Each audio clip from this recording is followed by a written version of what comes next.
ভোগী হচ্ছ, টাকা নাই, পয়সা নাই, রিজেক নাই, রুটি নাই, রিজেকের রুটির কোনো রাস্তা পাওয়া যাচ্ছে না।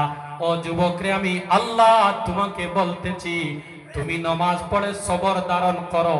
তোমার রিজেক রুটি দেওয়ার দায়িত্ব আমি আল্লাহ আমার হাতের মধ্যে নিয়ে নিলাম। জুড়ে বলি সুবহানাল্লাহ। আমার যুবক ভাইরা, আল্লাহ রাসূল সাল্লাল্লাহু আলাইহি সাল্লাম বলেন, আস-সালাতু ফামান তারাকাহা ফাকাদ কাফারা।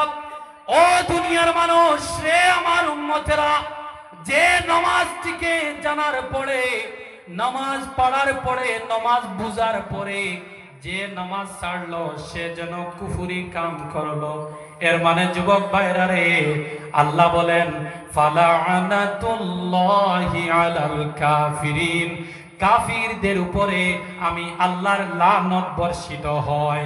যদি আপনি নামাজ ছাড়েন, যদি আপনি রোজা ছাড়েন, যদি আপনি মসজিদের মধ্যে হাইয়া আলাস সালাত, হাইয়া আলাল ফালার ডাক শোনার পরে যদি আপনি মসজিদের মধ্যে যাও না, তাহলে আল্লাহর লানত আপনার উপরে বর্ষিত হবে। ও আল্লাহ, যতদিন গুনাহ ছেড়েছি, তওবা করে নিলাম, তুবু ইলাল্লাহি তাওবাতান নাসুহা। আল্লাহ, তুমি আমাদের তওবাকে কবুল করে দিয়ে আমাদের প্রত্যেককে তুমি ঈমানদার বানাইয়া দাও। সকলে বলি আমিন। আমার মুসল্লিয়ানে কেরাম, আমার প্রিয় ভাইরা, হযরতে আব্দুল উজ্জা আল্লাহ রাসূল সাল্লাল্লাহু আলাইহি ওয়াসাল্লামের সাথে মদিনার মধ্যে থাকতে আরম্ভ করলেন। টাকা নাই, পয়সা নাই, কোন সময় খাবারের অভাব হতো। আসহাবে সুফার দলের মানুষ কোন সময় খাবার যন্ত্রণায় পেটের মধ্যে জ্বলা আরম্ভ হতো, তড়পাতড়পি আরম্ভ করতেন। ওই সময় তারা সবাই রাসূলুল্লাহ সাল্লাল্লাহু আলাইহি সাল্লামের হুজরা মোবারকের দিকে তাকাইয়া থাকতেন। না জানে কোন সময় ঘর থেকে দয়াল নবীজি বাইর হবেন, আর দয়াল নবীজির চেহারা মোবারক দেখিয়া দেখিয়া আমরা আমাদের ক্ষুধার তৃষ্ণাটা নিবারণ করতে চাই। কিন্তু এখন আমাদের সমাজের মধ্যে কোন মানুষ কি খাবারের অভাবে নামাজ পড়ে না? এমন আছে? খাবারের অভাব আছে আমাদের গ্রামগঞ্জের মধ্যে, ভাতের অভাব আছে, কিছু তাক না তাক, কিন্তু আল্লাহ তো জমিনের মধ্যে ভাত তো দেন। তারপরে আমার যুবক ভাইরা নামাজ ছাড়েন, মা বাবার সাথে নাফরমানি করেন, আলিম উলামাদের সাথে ভালো ব্যবহার জানেন না। আমার সমাজের যুবক ভাইরা অনেক আছেন, সবাই নাই, মুরব্বিয়ানদেরকে কিভাবে ইজ্জত দিতে হয় সেতটুকু জানে না। আমাদের এই সব জিনিসকে ঠিক করার দরকার আছে না নাই? যখনই আপনি আমরা এই সব জিনিসকে ঠিক করে আমাদের সমাজনীতি, পরিবার নীতি, রাষ্ট্রীয় নীতি প্রত্যেক জায়গার মধ্যে যখন আপনি এই জিনিসগুলোকে ঠিক করে চলাফেরা আরম্ভ করব, আল্লাহর কসম মুসলমানদের নৌকা ডুবতে আল্লাহ তাআলা দিবেন না। সকলে বলে ইনশাআল্লাহ। আমার প্রিয় ভাইরা, আরো শুনেন, আব্দুল উজ্জা রাসূলুল্লাহ সাল্লাল্লাহু আলাইহি ওয়াসাল্লামের সাথে মদিনার মধ্যে থাকতে আরম্ভ করলেন। থাকতে থাকতে উনি ধীরে ধীরে বড় হতে লাগলেন। এক পর্যায়ে আল্লাহ রাসূল সাল্লাল্লাহু আলাইহি ওয়াসাল্লাম তাবুকের যুদ্ধের জন্য সৈনিকদেরকে রেডি করতেছিলেন। জঙ্গে তাবুকের মধ্যে মুসলমান সৈনিকদেরকে পাঠাইবেন। যুবক ভাইরা, এই ইতিহাসগুলা জানার জন্য ভালো করে স্টাডি করতে হয়। আমার যুবক ভাইরা, আপনাদের এক একজনের জানার দরকার আছে, কচি কচি বাচ্চাদের এই ইতিহাসগুলো জানার দরকার আছে। রাসূলুল্লাহ সাল্লাল্লাহু আলাইহি ওয়াসাল্লাম তাবুকের মধ্যে, তাবুক হলো একটা জায়গার নাম, মদিনার উত্তর পশ্চিমাঞ্চল জর্ডানের নিকটবর্তী একটা জায়গা। ওই জায়গার নাম হলো তাবুক। কি নাম বললাম? তাবুক। ওই জায়গার মধ্যে মুসলমান সৈন্যরা পাঠানো হবে। রাসূলুল্লাহ সাল্লাল্লাহু আলাইহি ওয়াসাল্লাম এই যুদ্ধের সেনাপতি নিজে দায়িত্ব নিয়েছিলেন। মদিনার মধ্যে আওয়াজ করলেন, আমার মদিনাবাসী, আমার সাহাবীরা, আমরা সবাই আল্লাহকে রাজি করার জন্য তাবুকের যুদ্ধের মধ্যে আমরা যাইব। ওই যুদ্ধটা ছিল রোমান সাম্রাজ্যের সাথে, রোমানদের সাথে। ওই যুদ্ধটা ছিল রোমানদের বাইজেন্টাইন নামক সাম্রাজ্য, তাদের সাথে মুসলমানদের যুদ্ধ ছিল। ওই যুদ্ধের মধ্যে তারা যাবেন। যুদ্ধের মধ্যে যাওয়ার জন্য মুসলমান সৈনিক জমা করা আরম্ভ করলেন। আর যুদ্ধে যাওয়ার জন্য প্রস্তুতি করার জন্য সবের কাছ থেকে যুদ্ধের তৈয়ারি করার জন্য মাল নেওয়া আরম্ভ করলেন। যার যার মতো করে সবাই দান করলেন। হযরতে আবু বকর রাদিয়াল্লাহু আনহু, হযরতে ওমর রাদিয়াল্লাহু আনহু সবাই এক এক করে সবাই দান করলেন। এক পর্যায়ে হযরতে আব্দুল উজ্জা খবর পেলেন রাসূলুল্লাহ সাল্লাল্লাহু আলাইহি সাল্লাম তাবুকের মধ্যে সৈনিক নিয়ে যাচ্ছেন রোমান সাম্রাজ্যের সাথে, রোমান সম্রাটের সাথে যুদ্ধ করার জন্য। ওই সময় ওই সম্রাটের নাম ছিল বাদশাহ হেরাক্লিয়াস। কি নাম বললাম? বাদশাহ হেরাক্লিয়াস। জঙ্গে তাবুকের অপোজিশন, সম্মুখে যে দল ছিল যুদ্ধের রোমানদের, সেই দলের বাদশার নাম ছিল বাদশাহ হেরাক্লিয়াস। বাদশাহ হেরাক্লিয়াসের দলের মধ্যে সৈনিক ছিলেন 40,000 থেকে 1 লক্ষ পর্যন্ত। খেয়াল করেন, 40,000 থেকে 1 লক্ষ পর্যন্ত সৈনিক ছিল। আর মুসলমানদের সৈনিক ছিলেন ওই যুদ্ধের সময় শুধু 30,000। কত হাজার? 30,000। আল্লাহ রাসূল সাল্লাল্লাহু আলাইহি ওয়াসাল্লাম মালগুলা জমাচ্ছেন। এমন সময় হযরত আব্দুল উজ্জা দৌড় দিয়ে রাসূলুল্লাহ সাল্লাল্লাহু আলাইহি সাল্লামের দরবারে চলে আসলেন। আসার পরে বললেন, ইয়া রাসূলুল্লাহ, ইয়া হাবিবাল্লাহ, সবার কাছ থেকে আপনি যুদ্ধের মধ্যে যাওয়ার জন্য মাল জমা করতেছেন, সৈনিক রেডি করতেছেন, আমার কাছে দেওয়ার মতো তো কিছু নাই। ইয়া রাসূলুল্লাহ, ইয়া হাবিবাল্লাহ, আমি আমার জানকে আপনার আল্লাহর জন্য আর আপনার ভালোবাসার জন্য কুরবানি করে দিতে চাই। ইয়া রাসূলুল্লাহ, আমার জানকেও আপনার সঙ্গে করে নিয়ে ওই যুদ্ধের মধ্যে নিয়ে যাও। জুড়ে বলি সুবহানাল্লাহ। যুবক ভাইরা, মোবাইল দেখে রাত 12টা 1টা পর্যন্ত সময় কাটায়, কিন্তু ফজরের সময় আমার যুবক ভাইরা, আমার বিশ্বাস এমনও যুবক আছে গত রমজানের থেকে শুরু করে আগামী রমজানের ভিতর পর্যন্ত একদিনও ফজরের নামাজে যেতে পারে নাই। কি বিশ্বাস থাকবে না? 100%। কিন্তু এমনও যুবক আছে আমি জানি, যাদের মোবাইলের প্যাক 10টা 30 মিনিটে শেষ হলে 31 মিনিটের সময় আবার ফোন পে দিয়ে রিচার্জটা করে নেয়। আছে না নাই? ও ভাইরা, আপনারা তো উঠে পড়ি যান, মাত্রা নাই তো ভাই না। আমি এটা হুদ্দাও বইয়ার না, কোরআন হাদিস থেকে বইয়া হুদ্দাও নি যে মাথুই না দেখি আপনারা, এটা হাসামাত না নিব। ওয়াজ তো হইলো হাসামাত, তো জেন্টিফা মারি যাইতে পারো, কোনটাইয়া যাইতে পারো না, হলো না? তো যাও, আমি আগুয়া মানুষ হিসেবে তোরা হওয়ার চেষ্টা করে আল্লাহ যেন তৌফিক দান করেন। সকলে বলি আল্লাহুম্মা আমিন। মা আসলে 1 ঘন্টা হয়ে গেল। কমিটির কেউ একজন আমার সাথে যোগাযোগ করবেন, যারা অতিথিদেরকে নিয়ে যাদের টাইম সিলেক্ট করেন, আপনারা একজন যোগাযোগ করেন। আমার প্রিয় হাজরিন, আব্দুল উজ্জা বললেন, ইয়া রাসূলুল্লাহ, ইয়া হাবিবাল্লাহ, আপনি আমার জানকে সঙ্গে করে নিয়ে যাও, তার মানে আপনি আমাকে যুদ্ধের মধ্যে নিয়ে যাও। জুড়ে বলি সুবহানাল্লাহ। আল্লাহ রাসূল সাল্লাল্লাহু আলাইহি সাল্লাম বললেন, আব্দুল উজ্জা, তুমি তাবুকের যুদ্ধের মধ্যে যেতে চাও? আব্দুল উজ্জা বললেন, ইয়া রাসূলুল্লাহ, ইয়া হাবিবাল্লাহ, আমি যুদ্ধের মধ্যে যেতে চাই, আপনি আমার জন্য দোয়া করেন, আমি যেন রোমানদের বিরুদ্ধে যুদ্ধ করতে করতে আমার জান পর্যন্ত দিয়ে যেন আমি শহীদদের খাতারে নামটা লেখাইতে পারি, এমন করে আপনি দোয়া দেন। জুড়ে বলি সুবহানাল্লাহ। আল্লাহ রাসূল সাল্লাল্লাহু আলাইহি সাল্লাম সঙ্গে সঙ্গে একজন সাহাবীকে বললেন, রে সাহাবী, একটা গাছের ছাল ছিলেন তো, বাখল, একটা গাছের বাখল আমাকে দাও। একজন সাহাবী একটা বড় গাছের বাখল আল্লাহ রাসূলের হাতের মধ্যে দিলেন।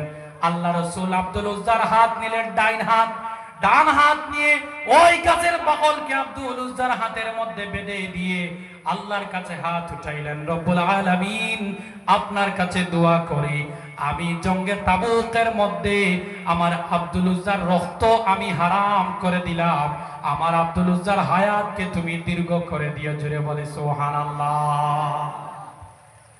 কি তামান্না ছিল ইমানের। আর আমার যুবক ভাইরা, দেখা যায় শুক্রবার আসলে 12টার সময় আজান হয়, আর আমার যুবক ভাইরা দিঘির মধ্যে 12টা ফাঁসে যায়। কেন? মুল্লা বেটা উবাইয়ে তো খুতবা পড়িত তো যাইবে তো দমলস না। আজকে একটা ঘটনা, কোন একটা নমাজের সময় আমি বলে দেই, শুনেন, নাম বলবো না। জি না, সম্ভব না। আসসালামু আলাইকুম। কোন সময়? আচ্ছা, আপনারা সবাই চিনেন তো বাহার ভাইকে? আমি এই পর্যন্ত পৌঁছার পিছনে আমার ভাইয়েরও একটা হাত আছে।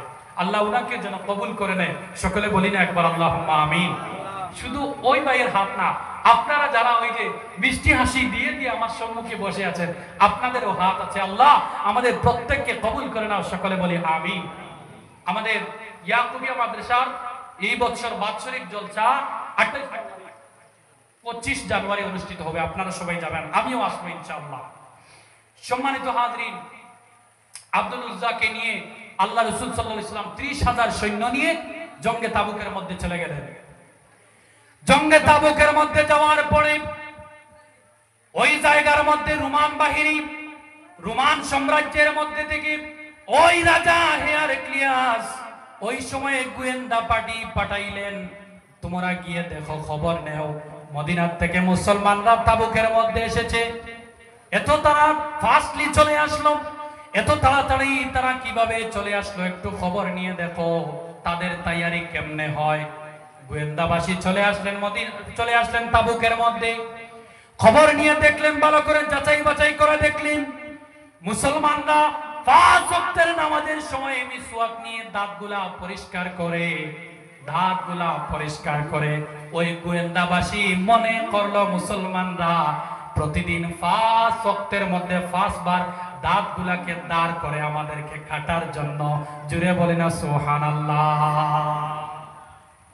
এক একটা যদি সিফতকে আমি এক একটা সুন্নতকে যদি ধরতে পারি, তাহলে এই জমিনেও ইহকালেও লাভ হবে, পরকালেও লাভ হবে। সকলে বলে ইনশাআল্লাহ। মিসওয়াক করবো তো আমরা ইনশাআল্লাহ। একটা হাদিস শোনাই, সিহাসিতার বর্ণনা।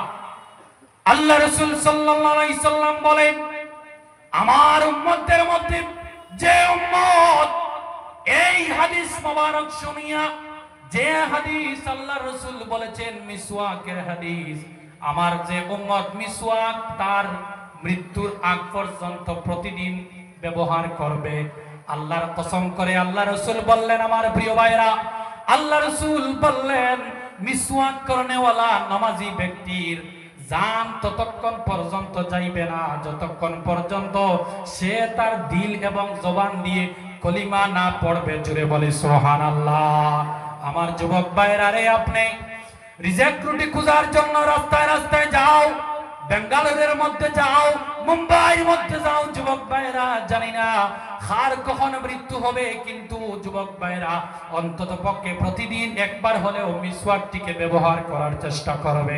বর্তমানের বিজ্ঞান বলে, আমার যুবক ভাইরা, পর্দার আড়ালের মা বোনেরা শুনেন, বর্তমানের বিজ্ঞান বলে 8 বছরের নিচের বাচ্চাদেরকে অথবা 12 বছরের নিচের বাচ্চাদেরকে যে মা বোনেরা সকাল সকাল ঘুম থেকে উঠার পরে কলগেট ব্রাশ হাতের মধ্যে দেন ব্রাশ করার জন্য, ওই মা বোনদেরকে বিজ্ঞান বলে, সায়েন্স বলে, বর্তমানে কলগেট ব্রাশ, ওই যে ব্রাশের আগার দাঁড়গুলা লেগে লেগে জাবির মধ্যে একটা গর্ত হয়ে যায়। ওই গর্তের মধ্যে যখন কলগেটটা ঢোকে, সেই কলগেট আর বাইর হয় না, সেই কলগেট ধীরে ধীরে পেটের স্টমাক নামের যন্ত্রের ভিতরে চলে যায়। পেটের ভিতরের মধ্যে যাওয়ার পরে 1 দিন নয়, 2 দিন নয়, 10 বছর পরেও ক্যান্সার রোগে আক্রান্ত হইয়া সেই বাচ্চা মারা যাবে। জুড়ে বলে নাউজুবিল্লাহ। আমি নিজেও তো কলগেট ব্রাশ ছেড়ে দিয়েছি। দেখেন, আমি মিসওয়াক করে এসেছি, কেন আমার দাঁত লাল নেই, আমার মুখ থেকে কি দুর্গন্ধ বাইর হচ্ছে? সম্মানিত হাজরিন, বর্তমানে ট্রেডিশন হলো ছোট ছোট বাচ্চাদেরকে মা বোনেরা কষ্ট মষ্ট না করার জন্য কলকে ব্রাশ দিয়ে বাথরুমে পাঠিয়ে দেন, দয়া করে দিবেন না। আমরা যারা আছি আমাদের এই সেম 30 বছর 35 বছরের যিনি আছেন, বিজ্ঞানকে প্রশ্ন করা হলো, বিজ্ঞান তাহলে রাত্রিবেলা 6 থেকে 7 ঘন্টা ঘুমানোর উপরে সকাল সকাল দুর্গন্ধ মুক্ত হওয়ার জন্য, মুখের দুর্গন্ধ ছড়ানোর জন্য কি করা দরকার? বিজ্ঞান বলে কিছু করার দরকার নেই।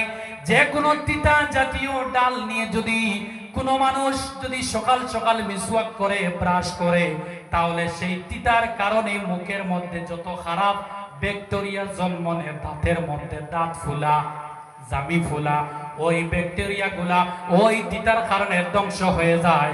বর্তমানের বিজ্ঞান বলে বাবুলের ডাল দিয়ে যেন মানুষ, দুনিয়ার মানুষ যেন তারা সবাই ব্রাশ করে।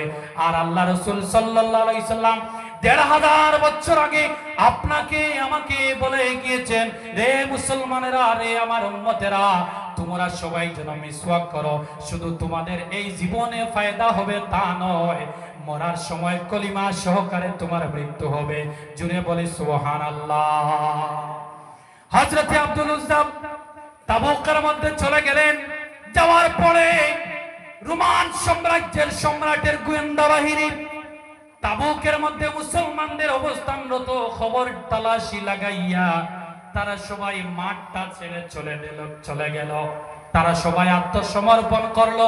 বিনা যুদ্ধে 1 লক্ষ সৈন্য, 1 লাখ সৈন্যরা, সৈনিকেরা বিনা যুদ্ধে মাত্র 30,000 মুসলমান বাহিনীর সম্মুখে নীল ডাউন, গটনু তাকে তারা নীল ডাউন মানে নিজেকে আত্মসমর্পণ করতে বাধ্য হয়েছে। জুড়ে বলি সুবহানাল্লাহ। ওই সময় তাবুকের মধ্যে দীর্ঘদিন যাপন করতে হয়েছিল, দীর্ঘদিন থাকতে হয়েছিল তাবুকের মধ্যে। আল্লাহ রাসূল সাল্লাল্লাহু আলাইহি সাল্লাম হঠাৎ করে খবর পেলেন আব্দুল উজ্জা নামক যে সাহাবী ছিল, ওই সাহাবী জ্বরে আক্রান্ত হইয়া মাগরিবের সময় ইন্তেকাল করেছে। সবাই বলি ইন্না লিল্লাহি ওয়া ইন্না ইলাইহি রাজিউন। আল্লাহ রাব্বুল আলামিন বলেন, আল্লাযীনা ইযা আসাবাতুহুম মুসিবাতুন ক্বালু ইন্না লিল্লাহি ওয়া ইন্না ইলাইহি রাজিউন। দুনিয়ার মানুষ, তোমাদের কাছে নিকটের মধ্যে, দরজার চৌকাঠের মধ্যে যখনই কোন ধরনের সমস্যা আসবে, আফত বিপদ আসবে, তখন ইন্না লিল্লাহি ওয়া ইন্না ইলাইহি রাজিউন তোমরা জপন করো। কিন্তু আমরা জপাজপি করি না, সর্বপ্রথম ডাক্তারকে খবর নেই, ডাক্তার কোথায় আছে, কোথায় ফার্মাসি রয়েছে, কোথায় সেই ডাক্তারের ভিজিটিং আওয়ার্স চলতেছে, সেটার খবর নেই। আমার প্রিয় ভাইরা, ডাক্তারের খবর নেন, কিন্তু ডাক্তারের কাছে যাওয়ার আগে একবার আল্লাহকেও স্মরণ করেন। আল্লাহুম্মা, সম্মুখে আসেন, সাল্লি আলা, একটু জায়গা করে দেন প্লিজ, দয়া করে। মাওলানা মুহাম্মদ ওয়া আলা আলি সাইয়্যিদিনা মোহাব্বতে আল্লাহুম্মা সাল্লি আলা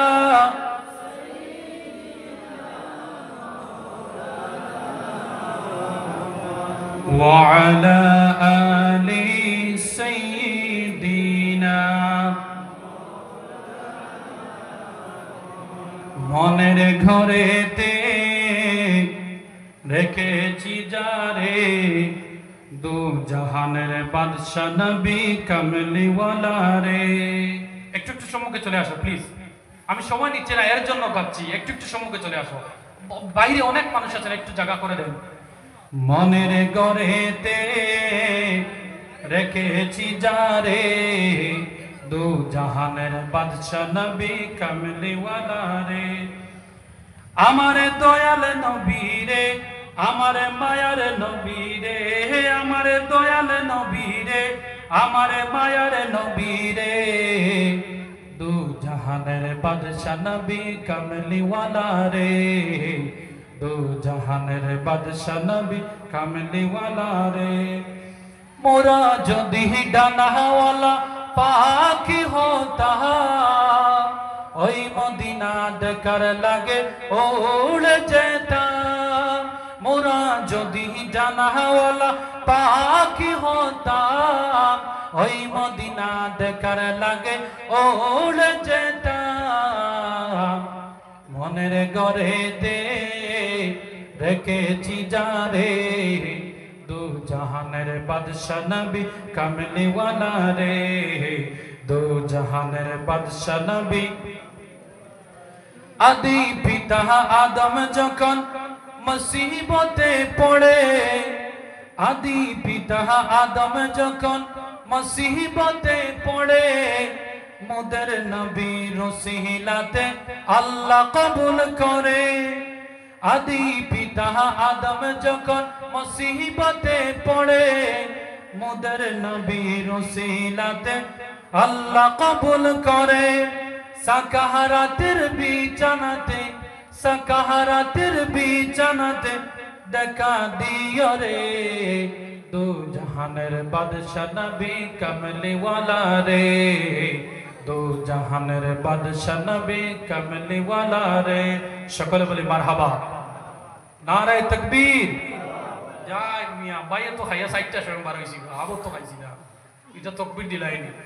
আব্দুল উজ্জা নামক ব্যক্তি শহীদ হওয়ার জন্য বলতেছে, ইয়া রাসূলুল্লাহ আমার কিছু দেওয়ার নাই, আমার জানটাকে আপনি যুদ্ধের মধ্যে নিয়ে যাও। দ্যাট মিন্স আমাকে নিয়ে যাও, আপনি আমাকে ছেড়ে দাও আল্লাহ রাস্তার জন্য, আমি যেন যুদ্ধ করে করে শহীদ হয়ে আল্লাহকে গিয়ে যেন আমি বলতে পারি, আল্লাহ তোমার জন্য নিজের জানকে উৎসর্গ বিলীন করে দিয়ে আসতে পেরেছি। নারায়ে তাকবীর, নারায়ে তাকবীর, নারায়ে রিসালাত। মাশাআল্লাহ। সম্মানিত হাজরিন, আল্লাহ রাসূল সাল্লাল্লাহু আলাইহি সাল্লাম খবর পেলেন জলিলুল কদর সাহাবী, যুবক সাহাবী আব্দুল উজ্জা ইন্তেকাল করেছেন। আল্লাহ রাসূল ওই সেই দিন যখন দোয়া করেছিলেন, আল্লাহ আমি আব্দুল উজ্জার জন্য রক্তকে হারাম করে দিলাম, ওই সময় আব্দুল উজ্জা কেঁদে কেঁদে বলেছিলেন, ইয়া রাসূলুল্লাহ, ইয়া হাবিবাল্লাহ, আপনি দোয়া করেন আমি যেন আল্লাহর রাস্তার মধ্যে শহীদ হয়ে যাই। ওই সময় আল্লাহ রাসূল বললেন, আব্দুল উজ্জা শুধু তোমার জন্য নয়, একটা অফার আমি দিচ্ছি, যে অফারটি হলো তুমি যদি আল্লাহর রাস্তার মধ্যে যদি জান দেওয়ার জন্য শহীদ নাও হও, যদি মনের মধ্যে যদি তামান্না থাকে যে আল্লাহ আমি তোমার জন্য দুনিয়া থেকে চলে যেতে চাই, যদি তুমি জ্বরে আক্রান্ত হইয়াও মারা যাও, তাহলে তোমার দরজা শহীদদের দরজার সাথে নিয়ে মিশন হবে। জুড়ে বলে সুবহানাল্লাহ। আমার যুবক ভাইরা রে, যদি এখন যদি শুধু আব্দুল উজ্জা নয়, আমি মাসুম সহকারে আপনারা সবাই যদি একটা যদি মনের মধ্যে ধারণা করতে পারেন, ও রব্বুল আলামিন, রে আল্লাহ রব্বুল আলামিন, এই জমিনের মধ্যে যতদিন আমি বাঁচবো তোমার জন্য বাঁচবো, যতদিন থাকবো তোমার জন্য থাকবো, আমার জানটা যদি দেওয়ার দরকার পড়ে আল্লাহ আমি তোমার জন্য সেকেন্ডে দিয়ে দিতে পারি। আমার যুবক ভাইরা রে, এই রকম মনোভাবনা কে কে আছেন হাত উঠাইয়া দেখা দেন। নারায়ে তাকবীর, নারায়ে রিসালাত, নারায়ে তাকবীর। হাত নামান। সম্মানিত হাজরিন, আব্দুল উজ্জার খবর পেয়ে গেলেন, রাহমাতুল লিল আলামিন দৌড় দিয়ে আব্দুল উজ্জার লাশের কিনারে গেলেন। যাওয়ার পরে ওই লাশের কিনারে গিয়ে বললেন, রে আমার সাহাবারা, তোমরা আমার আব্দুল উজ্জাকে আদর করে কাফন দাফন করো, আর এশার নামাজ আদায় করে আমরা আব্দুল উজ্জার জানাজার দাফন কাম কমপ্লিট করব। জুড়ে বলি সুবহানাল্লাহ। জানাজার কাজ কে করাবেন? কে করবেন? রাহমাতুল লিল আলামিন। এই জায়গার মধ্যে একটা মজার কথা আছে, শুনেন। আল্লাহ রাসূল সাল্লাল্লাহু আলাইহি সাল্লামের কথা মতো সুন্দর করে কাফন দাফন করানো হলো।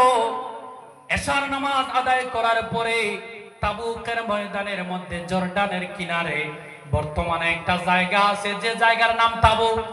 ওই তাবুক ময়দানের মধ্যে সাহাবারা সুন্দর করে দুইজন সাহাবী যার নাম ছিল হযরতে আবু বকর আর হযরতে ওমর রাদিয়াল্লাহু আনহুম, দুজনে কাঁধের মধ্যে করে যুবক সাহাবী মাকে ছেড়ে বাবাকে ছেড়ে গোটা খানদানকে আল্লাহর জন্য ছেড়ে তাবুকের মধ্যে রাসূলের সাথে এসে শহীদি দরজা নিয়ে ইন্তেকাল হয়েছে। হযরতে ওমর ফারুক আর হযরতে আবু বকর কাঁধের মধ্যে করে কবরস্থানের মধ্যে নিয়ে গেলেন।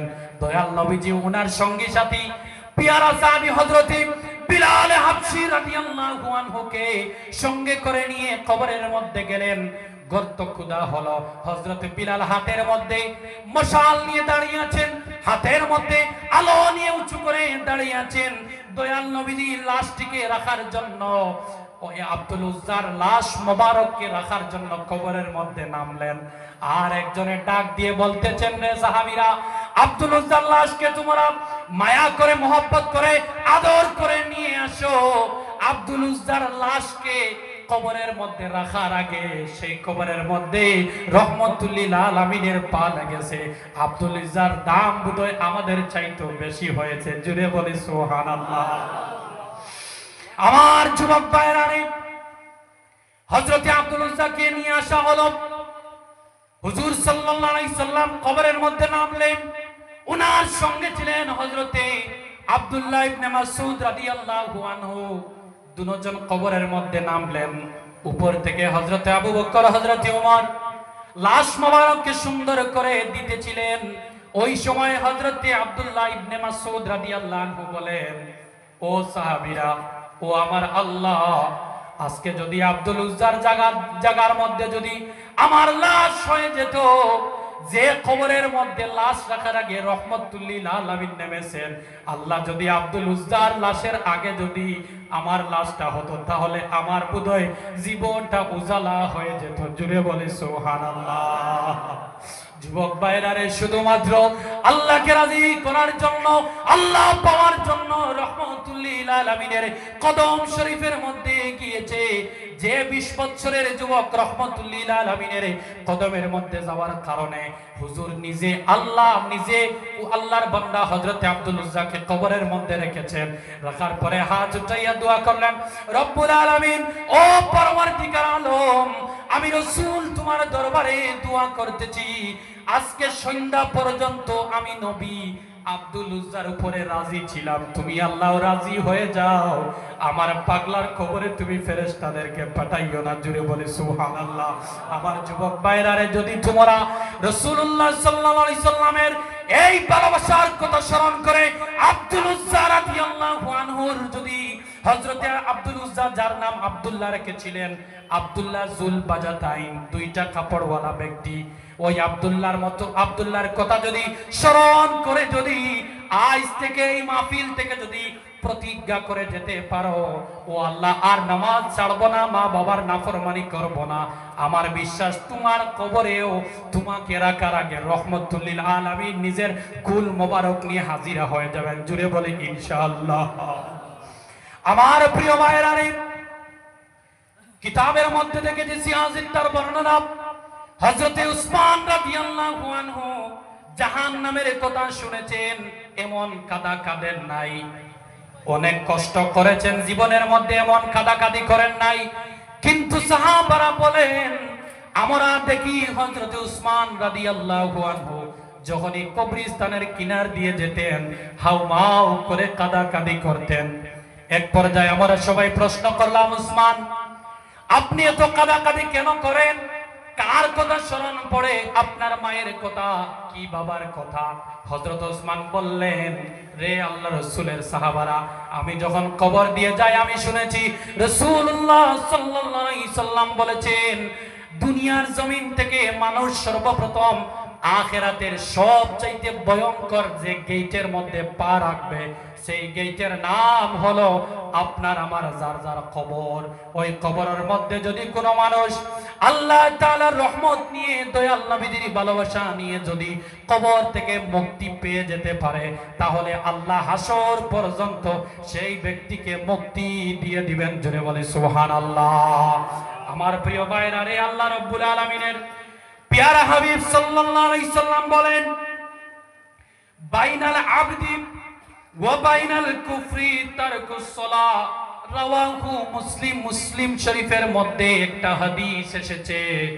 ও আমার যুবক ভাইরা, আল্লাহ রাসূল বলেন, আল্লাহর প্রিয় গোলাম, আল্লাহর প্রিয় মায়ার মানুষ আর আল্লাহর নাফরমান বেঈমান বান্দার মধ্যে, মানে আল্লাহর বন্ধুত্ব, বন্ধু মনোভাবাপন্ন আল্লাহর বন্ধু এবং আল্লাহর বেঈমান বান্দার মধ্যে একটাই পার্থক্য, যে পার্থক্যটা হলো নামাজ। এর মানে আমার যুবক ভাইরা, যারা আপনি আমি টাইম মতো সময় মতো নামাজটিকে আদায় করতে পারবো, নামাজ যারা আপনি আমি আদায় করব, এর মানে আল্লাহ রাব্বুল আলামিনের ওই প্রকৃত বন্ধুদের দলে আপনার আমার নামটা উঠে যাবে। জুড়ে বলে ইনশাআল্লাহ। আল্লাহ রাসূল সাল্লাল্লাহু আলাইহি সাল্লামের একজন সাহাবী, যার নাম হযরতে আবু যর রাদিয়াল্লাহু আনহু, হযরতে আবু যর রাদিয়াল্লাহু তাআলা আনহু, মুসনাদে আহমদ সিহাসিত তার বর্ণনা। আমার প্রিয় ভাইরা, বানোয়াট কথা বলতেছি না, রেফারেন্স দিয়ে বলতেছি, শুনেন। হযরতে আবু যর রাদিয়াল্লাহু আনহু বলেন, ঠান্ডার মৌসুম ছিল, ঠান্ডার সময় ছিল। ওই ঠান্ডার সময় আমি এবং দয়াল নবীজি সাল্লাল্লাহু আলাইহি সাল্লাম ঘর থেকে বাহির হইলাম, রওনা দিলাম কোন এক জায়গার মধ্যে যাওয়ার জন্য। জায়গা দিয়ে যাওয়ার সময়, ঠান্ডার সময় রাস্তার মধ্যে একটা গাছ দেখতে পেলাম, বিশাল বড় একটা গাছ দেখতে পেলাম। ওই গাছের নিচে রাসূলুল্লাহ সাল্লাল্লাহু আলাইহি সাল্লাম দাঁড়াইলেন, দাঁড়াইয়া গাছের দিকে তাকাইলেন। আমিও তাকাইলাম, তাকাইয়া দেখি গাছের পাতাগুলা ঝরে গিয়েছে। ঠান্ডার দিন, এও তোর দিন থাকে না, মেঘ থাকে না, গাছের পাতা পড়ে যায় না, বুঝলা দিস? গাছের পাতাগুলা সব ঝরে পড়েছে। আমি নিজে তাকাইলাম, আল্লাহ রাসূল সাল্লাল্লাহু আলাইহি সাল্লাম সঙ্গে সঙ্গে ওই গাছের দুইটা ডালকে নিজের হাতের মধ্যে নিলেন। নিজের হাতের মধ্যে নিয়ে গাছের ডালকে, আমরা যে জাখরা দেওয়া বলি, নাড়াচাড়া করলেন, কম্পন করলেন। করার সঙ্গে সঙ্গে দেখি গাছের ডাল থেকে একটা দুইটা করে করে, জড় জড় করে করে অনেক পাতা মরুভূমির মধ্যে পড়ে গেল, মাটির মধ্যে পড়ে গেল। আমি বললাম, ইয়া রাসূলুল্লাহ, বুঝি নাই ব্যাপারটা। আল্লাহ রাসূল সাল্লাল্লাহু আলাইহি সাল্লাম বললেন, ও আমার প্রিয় সাহাবী আবু যর রাদিয়াল্লাহু আনহু, শোনো, আমার উম্মত যখন 5 ওয়াক্তের নামাজ ঠিক এইভাবে আদায় করবে।